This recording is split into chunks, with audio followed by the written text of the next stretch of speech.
Hello students, today topic is electric line of force. Electric line of force is the path along which a unit positive charge would move if it is free to do so.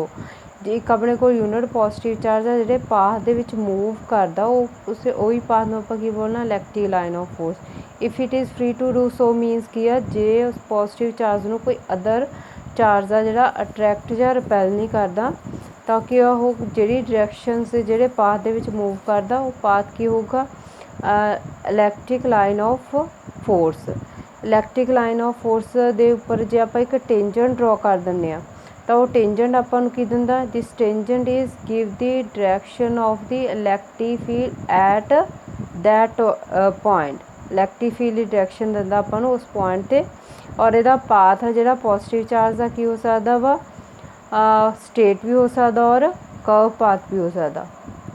Properties of electric field line of force. Properties की electric field line से force दियाँ first property की कि line of force start from positive end at negative.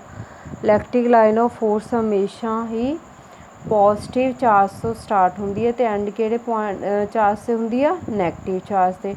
Second की line of force originate किहड़े charge तो होंगी है पॉजिटिव तो टर्मीनेट मीन एंड किहड़े पॉइंट ते होंगी है negative charge and always at right angle to the surface of the charge. तो हमेशा ही सरफेस के उपर की होंदियां वा राइट एंगल। सरफेस के उपर राइट एंगल क्यों होंदियां क्योंकि किसी भी चार्ज बॉडी कोई चार्ज बॉडी है तो वो बॉडी के उपर चार्ज की है सरफेस के उपर ही रहूगे इनसाइड नहीं चार्ज मूव करूगे।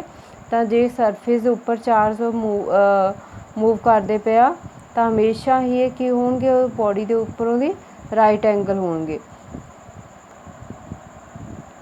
सपोज कर लो कि कोई भी अपने को चार्ज बॉडी है तो ये उपर जिन्ने भी चार्ज ट्रांसमिट होए हुए ये कि उपर होया सरफेस उपर ट्रांसमिट होया और ये इनसाइड की है चार्ज बॉडी के कंडक्टर बॉडी के चार्ज की इनसाइड की है जीरो ओनली वो सरफेस के उपर ही चार्ज ट्रांसमिट होए हुए और वो डायरेक्शन की है चार्ज की है वो उपर की है एट कॉन्सटेंट रेस्ट पोजीशन ते पिया किसी बॉडी ते तो डायरेक्शन हमेशा की होगी रैलडी आउटवर्ड डायरेक्शन दे विच और की होंगे जेड़े भी सरफेस के उपर पे वो उपर की हो गए है हमेशा ही राइट एंगल।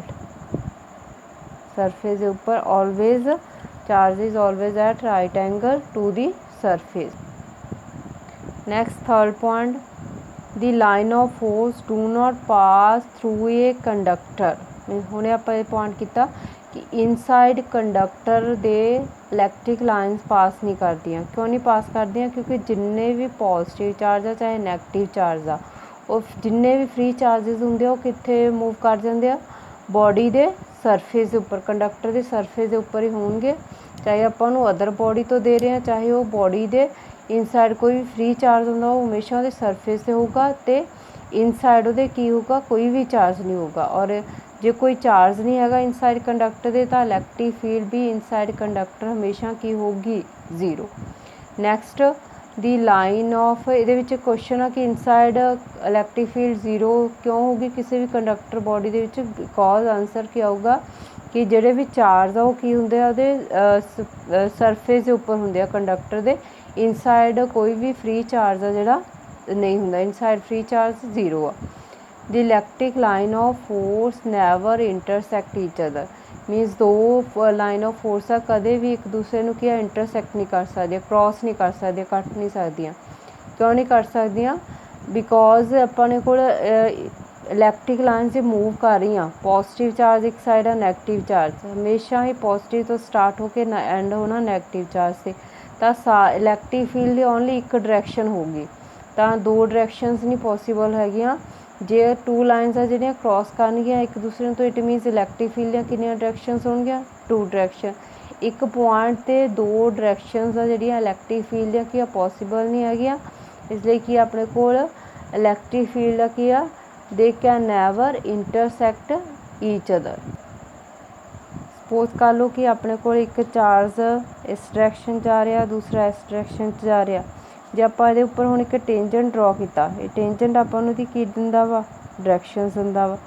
ਤਾਂ ਇਟ ਮੀਨਸ ਇਸ ਕ੍ਰੋਸਿੰਗ ਪੁਆਇੰਟ ਤੋਂ ਕੀ ਹੋ ਗਿਆ, ਇਲੈਕਟ੍ਰਿਕ ਫੀਲਡ ਦੀਆਂ ਦੋ ਡਾਇਰੈਕਸ਼ਨਸ ਬਣ ਗਿਆ। ਕਦੇ ਵੀ ਇੱਦਾਂ ਨਹੀਂ ਹੋਊਗਾ ਕਿ ਪੋਜ਼ੀਟਿਵ ਚਾਰਜ ਇੱਧਰ ਪਿਆ, ਪੋਜ਼ੀਟਿਵ ਚਾਰਜ ਇੱਕ ਪੋਜ਼ੀਟਿਵ ਚਾਰਜ ਇੱਧਰ ਮੂਵ ਕਰ ਰਿਹਾ, ਦੂਸਰਾ ਇੱਧਰ ਮੂਵ ਕਰ ਰਿਹਾ, ਕਿ ਆਪਣੇ ਕੋਲ ਇਹ ਕਦੇ ਵੀ ਕ੍ਰੋਸ ਨਹੀਂ ਕਰ ਸਕਦੇ। Two electric line of force never cross each other because if they cross each other they give the two directions of the electric field. Electric field ਦੀਆਂ ਦੋ ਡਾਇਰੈਕਸ਼ਨਸ ਦੇਣਗੀਆਂ which is not possible.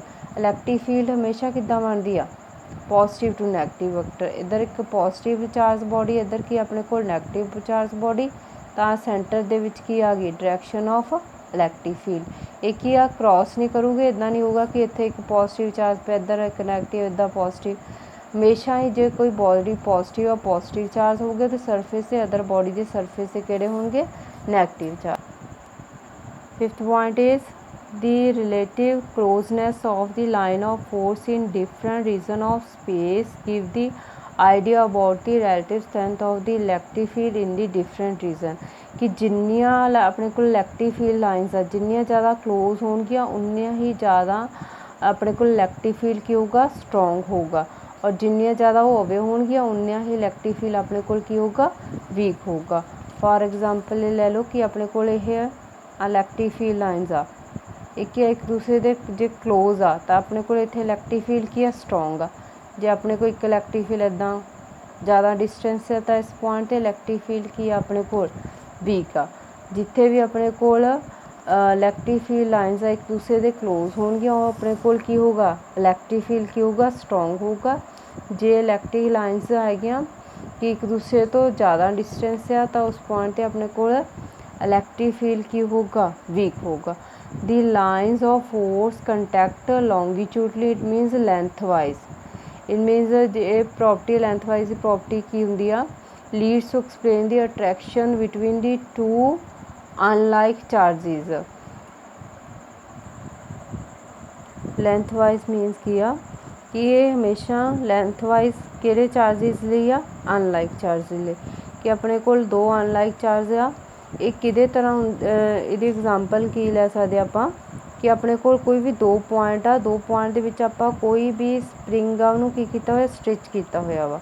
Spring ਨੂੰ ਜੇ stitch ਕੀਤਾ ਹੋਇਆ ਆਪਾਂ force apply ਕੀਤੀ ਹੋਈ ਆ ਤਾਂ ਸਪਰਿੰਗ ਕੀ ਐਫਰਟ ਕਰਦਾ ਕਿ ਉਹ ਕੀ ਆ, ਆਪਣੀ ਓਰੀਜਨਲ ਸ਼ੇਪ ਦੇ ਵਿੱਚ ਵਾਪਸ ਆ ਜਾਵੇ, ਕਿ ਉਹ ਜਿਹੜੀ ਵੀ ਫੋਰਸ ਆ ਉਹਦੇ ਵਿੱਚ ਸਟੋਰ ਹੋ ਗਈ। ਅਗੇਨ ਉਹ ਕੀ ਟਰਾਈ ਕਰਦਾ ਕਿ ਆਪਣੀ ਜਿਹੜੀ ਵੀ ਡਿਫੋਰਮ ਸ਼ੇਪ ਹੋਈ ਆ ਉਹਨੂੰ ਕੀ ਆ, ਆਪਣੀ ਓਰੀਜਨਲ ਸ਼ੇਪ ਦੇ ਵਿੱਚ ਕਨਵਰਟ ਕਰਨ ਦੀ ਕੋਸ਼ਿਸ਼ ਕਰਦਾ।